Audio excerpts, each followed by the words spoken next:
Hello students, हिनाया की Hindi channel में आपका फिर से एक बार स्वागत है। वीडियो शुरू करने से पहले मेरी आप सबसे रिक्वेस्ट है, अगर आपको ये वीडियो अच्छा लगे तो प्लीज़ इसे लाइक कीजिए, अपने फ्रेंड्स रिलेटिव में शेयर कीजिए और मेरे चैनल को सब्सक्राइब करना बिल्कुल मत भूलिए। आज का हमारा चैप्टर है, जैसा आपको हेडिंग से पता लग ही जाएगा, वर्ण।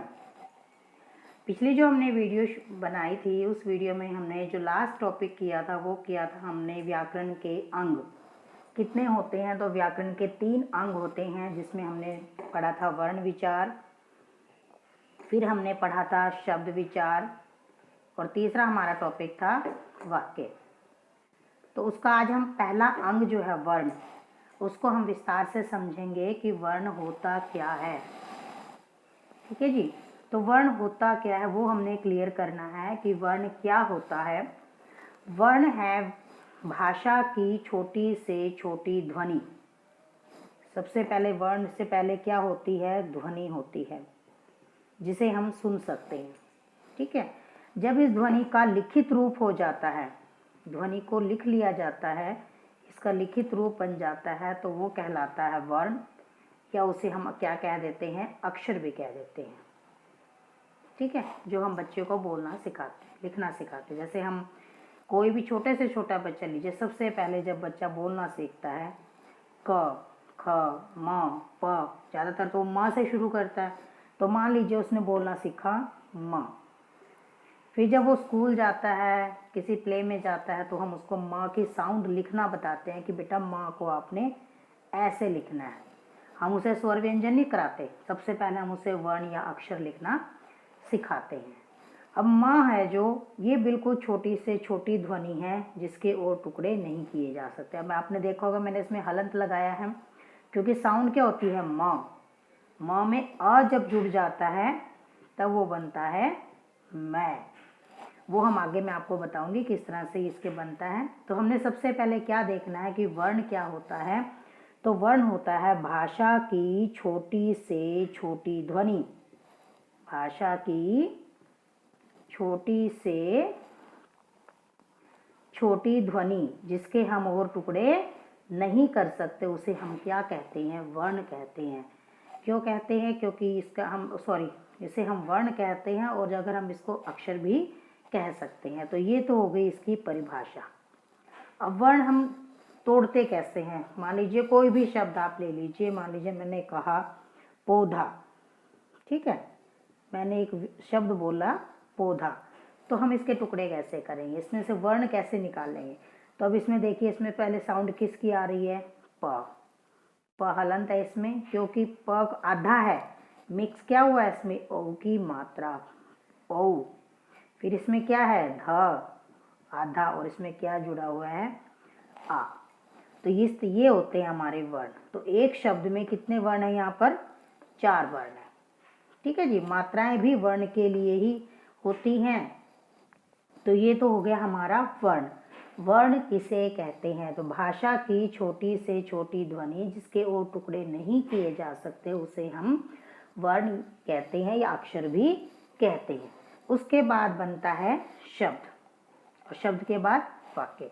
तो वर्णों का जो मेल बनेगा, वो शब्द बनेगा, वो हम आगे वाले चैप्टर में पढ़ेंगे, उसके बाद वाक्य के बारे में पढ़ेंगे। लेकिन आज हमारा जो मेन टॉपिक है वो है हमारा वर्ण। ठीक है, यहाँ तक क्लियर हुआ। अब आगे हमने इसमें क्या देखना है? वर्ण तो हमने पढ़ लिया। ठीक है जी। तो आगे हम देखेंगे कि वर्णमाला। वर्णमाला, वर्णमाला क्या होती है? अब आपको समझ में आ रहा होगा नाम से, वर्ण की माला। वर्णों के व्यवस्थित समूह को वर्णमाला कहते हैं। वर्णों के व्यवस्थित समूह को वर्णमाला कहते हैं। अब मान लीजिए हिंदी लगा लीजिए, इंग्लिश लगा लीजिए, उसमें हमें पता है, इंग्लिश में हमें पता है कि ए के बाद जी बी आएगा, बी के बाद सी आएगा। ऐसा तो नहीं हम सी के बाद सीधा एक्स कर दें, नहीं, क्योंकि हमारा वर्णमाला का व्यवस्थित समूह इस तरह से चलता है। ऐसे हिंदी में है, अ है, अ के बाद आ के बाद ई के बाद बड़ी ई। तो इस तरह से ये समूह बना हुआ है, तो व्यवस्थित है। इसकी एक व्यवस्था है जिसको हम नहीं तोड़ सकते, जिसको हम क्रम में ही लिखेंगे, तो इसे हम कहेंगे वर्णमाला। तो वर्णों के व्यवस्थित समूह को वर्णमाला कहा जाता है। अब इसके बाद हमारा जो नेक्स्ट बनता है वो बनता है वर्णों के भेद। जो मेन हमारा टॉपिक बनेगा इसमें वर्णों के भेद कितने होते हैं। तो वर्णों के दो भेद होते हैं बेटा जी, एक होता है स्वर और दूसरा होता है व्यंजन। ठीक है, तो आज हम पहले स्वर को क्लियर करेंगे। स्वर क्या होता है? वो वर्ण जो बिना किसी सहायता के बोले जाते हैं। जिन वर्णों का उच्चारण, स्वर भी क्या है? वर्ण है, और व्यंजन भी क्या है? वर्ण है। ठीक है, लेकिन स्वर और व्यंजन में भेद क्या है कि स्वरों को हम स्वतंत्र रूप से बोल सकते हैं। इनको बोलने के लिए हमें किसी की सहायता की आवश्यकता नहीं है। जबकि व्यंजन जब हम बोलते हैं तो हमें किसका सहारा लेना पड़ता है? स्वर का भी सहारा लेना पड़ता है। वो मैं आपको आगे क्लियर बताऊंगी। तो पहले हम स्वर की परिभाषा कर रहे हैं कि स्वर क्या होता है। वे वर्ण जो स्वतंत्र रूप से बोले जाते हैं। कई बुक्स में होता है स्वतंत्र रूप से बोले जाते हैं, कहीं पर लिखा होता है बिना किसी सहायता के। तो कुछ बच्चे जो हैं कंफ्यूज हो जाते हैं कि कौन सी हमें डेफिनेशन करनी चाहिए, परिभाषा करनी चाहिए। लेकिन मेरा मानना ये है कि जो आपको इजी लगे, ठीक है, जिससे आपको कहना, आपकी बात समझ में आ जाए, चाहे आप बोलिए स्वतंत्र रूप से लिखे जाते हैं या बिना किसी सहायता के, दोनों एक ही बात है। ठीक है, परिभाषाएं दोनों ही ठीक है। तो वे वर्ण जो स्वतंत्र रूप से बोले जाते हैं या बिना किसी सहायता के, किसी और वर्ण की सहायता के बोले जाते हैं, उन्हें हम स्वर कहते हैं। अब इनमें कौन कौन से होते हैं स्वर? कहीं पर 11 दिए जाते हैं, कहीं पर 13 दिए जाते हैं। वो भी आप काउंट कर लीजिए कैसे दिए जाते हैं। सबसे पहला होता है अ, फिर आ, ई, बड़ी ई, ऊ, बड़ा ऊ। ठीक है, री, उसके बाद री के बाद ए, आई। ठीक है जी, ए, आई, ओ, औ, अंग और ए। अब इनको आप काउंट कर लीजिए, 1 2 3 4 5 6 7 8 9 10 11। जहाँ पर कहते हैं 11 होते हैं तो वहाँ पर काउंटिंग आती है यहाँ तक। वाकई जो मूल रूप से हैं वो तो है स्वर 11 ही। दो क्या है ये, इनको मैं आगे बताऊंगी, ये अयोगवाह कहलाते हैं। इनके आगे मैं आपको डेफिनेशन क्लियर करा रही हूँ। सबसे पहले हम यहाँ तक कॉन्सेंट्रेट रखेंगे। ए, आ, ई, ऊ, ए, आई, ओ, औ, अंग और अ। सबसे पहले मान लीजिए हम कहते हैं ए। ठीक है, छोटे छोटे देख लेते हैं। अ, ई, ऊ, आ, ई, ऊ, और इसमें जोड़ देते हैं री। ठीक है जी, ये कहलाते हैं ह्रस्व स्वर। ह्रस्व स्वर, स्वर के आगे 3 भेद दिए जाते हैं। ह्रस्व स्वर, दीर्घ स्वर और पलुत स्वर। पलुत स्वर, ये किसके भेद हैं बेटा जी? ये स्वर के तीनों भेद हैं। अब आप सोचोगे एरो से क्या होता है, थोड़ा सा क्लियर हो जाता है, पूरा लिखना नहीं पड़ता, उससे क्लियर हो जाता है कि स्वर के 3 भेद होते हैं। ह्रस्व स्वर, दीर्घ स्वर, पलुत स्वर। जिन स्वरों को बोलने में बिल्कुल कम समय लगता है उन्हें हम ह्रस्व स्वर कहते हैं। जिन स्वरों को बोलने में कम से कम समय लगता है या बहुत कम समय लगता है उन्हें हम ह्रस्व स्वर कहते हैं। वो होते हैं छोटा अ, ई, ऊ, री। ठीक है, ये 4 है गिनती में। उसके बाद कौन से हैं? दीर्घ। दीर्घ मतलब बड़ा। दीर्घ मतलब बड़ा। बड़ा कैसे?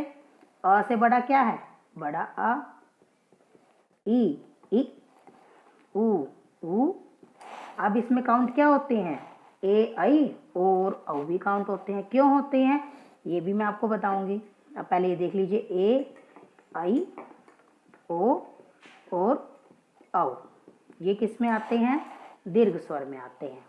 ठीक है, और पलुत स्वर में, पलुत स्वर का मतलब होता है 3 गुना। यहाँ पर सिंगल टाइम लग रहा था, दीर्घ में डबल टाइम लग रहा है और प्लुत में 3 गुना समय लगता है। 3 गुना। जैसे हमारे हिंदी में, तो सॉरी, हम संस्कृत में वर्ड बोलते हैं ओम। ठीक है, तो ओम में कैसे लिखते हैं? ओ 3 बना के म, मतलब ओ को 3 गुना हमने साउंड करना है, ओम।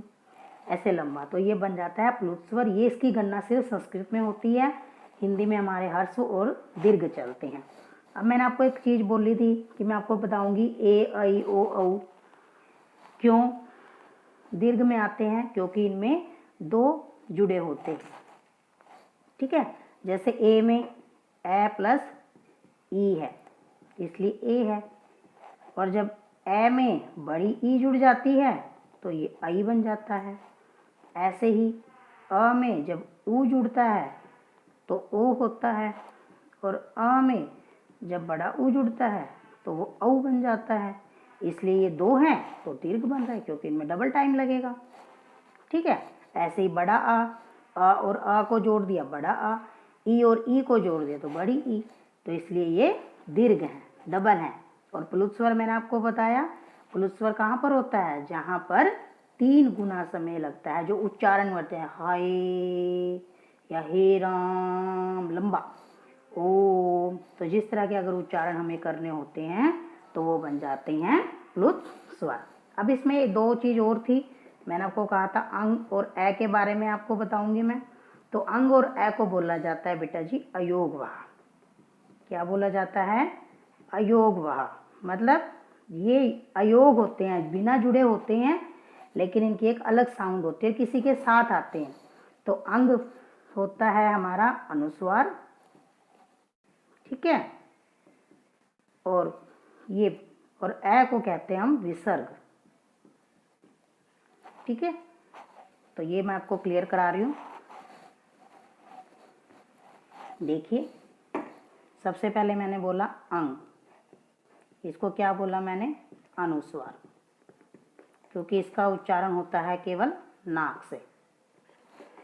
जैसे हंस, साउंड आएगी ना, बिंदी आ गई। उसके बाद ये क्या बोलते हैं हम, संस्कृत के वर्ड में लगाते हैं विसर्ग। जैसे बोलते हैं प्रातः, इसकी साउंड किसकी तरह होती है, ह की तरह होती है। और एक आता है ये वाला, इसको क्या बोलते हैं हम, अनुनासिक। इसका उच्चारण कहाँ से होता है, नाक से भी और मुंह से भी, दोनों से होगा इसका उच्चारण। और इसके जैसे उदाहरण आप देख लीजिए, चांद बिंदु वाला, सबसे पहला तो चांद ही है, हंस। तो इस तरह से ये इसके उच्चारण के होते हैं, अंग, अह और ये चांद बिंदु वाला, अनुस्वार, विसर्ग और अनुनासिक। तो ये हमारा जो स्वर का चैप्टर है ये यहाँ पर कंप्लीट हो रहा है। ठीक है जी, तो स्वर में हमने आज क्या क्या सीखा, हर्ष स्वर, दूसरा सीखा हमने दीर्घ स्वर, फिर सीखा हमने प्लुत स्वर। दीर्घ मैंने आपको बता दिया कि दीर्घ कैसे बनते हैं, ह्रस्व में क्या जोड़कर क्या बनता है दीर्घ, प्लुत 3 गुना हो जाता है। और हमने क्या सीखा, अयोग वहा। जो हम नेक्स्ट वीडियो बनाएंगे, क्योंकि वीडियो फिर लंबी हो जाती है, काफ़ी टाइम लग जाता है, उसमें हम सीखेंगे व्यंजन। व्यंजन एक लंबा टॉपिक है, व्यंजन के हर एक बताऊंगी मैं आपको कि व्यंजन कौन कौन से होते हैं, फिर उसके टॉपिक के अकॉर्डिंग वर्ग चवर्ग वो आगे इसके अकॉर्डिंग समझाया जाएगा।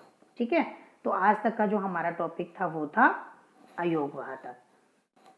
आशा करती हूँ आप सबको क्लियर हो गया होगा। अगर आपको कोई भी इस तरह से इसके रिगार्डिंग कोई प्रॉब्लम आती है तो आप मुझे सीधा व्हाट्सअप कर सकते हैं। मैं आपको नंबर दे सकती हूँ अपना 9466408371। आप मेरी वीडियो के रिगार्डिंग कुछ पूछना चाहते हैं तो आप इस नंबर पे मुझे व्हाट्सअप कर सकते हैं। ओनली व्हाट्सअप कर सकते हैं, कॉल नहीं करेंगे। ठीक है जी, ये व्हाट्सअप कर सकते हैं आप नंबर मुझे, और भी कमेंट कर सकते हैं आप कोई भी। धन्यवाद, आपका दिन शुभ हो।